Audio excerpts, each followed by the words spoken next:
નમસ્કાર, આપણું મેટ્રો સાથે હું આપની સાથે મહેન્દ્ર। સમાચારની શરૂઆત કરીએ સુરતથી। તો સુરતમાંથી રાજ્યના ગૃહમંત્રી હર્ષ સંઘવીએ 40 નવી જીએસઆરટીસી બસોને લીલી ઝંડી આપી છે।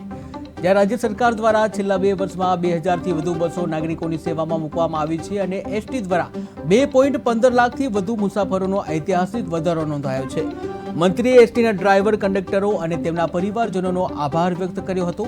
આ સાથે જ નવરાત્રિના પર્વને લઈ પણ ગૃહમંત્રી હર્ષ સંઘવી દ્વારા નિવેદન આપવામાં આવ્યું હતું કે ઓપરેશન સિંદૂર થીમ હેઠળ યોજાયેલા 7000થી વધુ દેશભક્તિની ભરપૂર જે ગરબા કાર્યક્રમો છે, આ ગરબા કાર્યક્રમો દ્વારા સૈનિકોના મનોબળમાં વધારો થયો છે, જેમાં ખેલૈયાઓ અને આયોજકોને પણ મંત્રીએ અભિનંદન પાઠવ્યા હતા।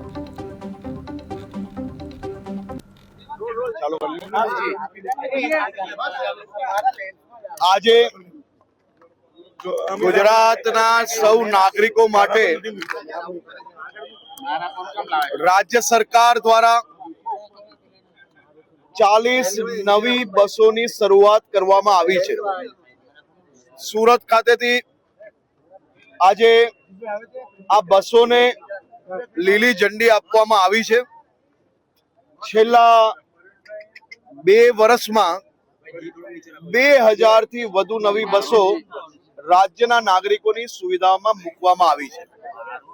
આવનારા 10 દિવસમાં એટલે કે દિવાળી પહેલા એસટી નો ટાર્ગેટ છે કે બીજી 200 નવી બસો રાજ્યના નાગરિકોની સુવિધામાં દિવાળી પહેલા ચાલુ કરવામાં આવે। એસટી દ્વારા છેલ્લા 2 વર્ષમાં 2.25 લાખથી વધારે પેસેન્જરો વધારવામાં સફળતા પ્રાપ્ત થઈ છે, જે આજ સુધીનો સૌથી મોટો ઐતિહાસિક વધારો માત્ર 2 વર્ષમાં આપણે પ્રત્યાપ કરવામાં આપણે સફળતા આવી છે। રાજ્યના સૌ નાગરિકોની સુવિધા હજુ વધુમાં વધુ વધે તે માટે વિભાગ દ્વારા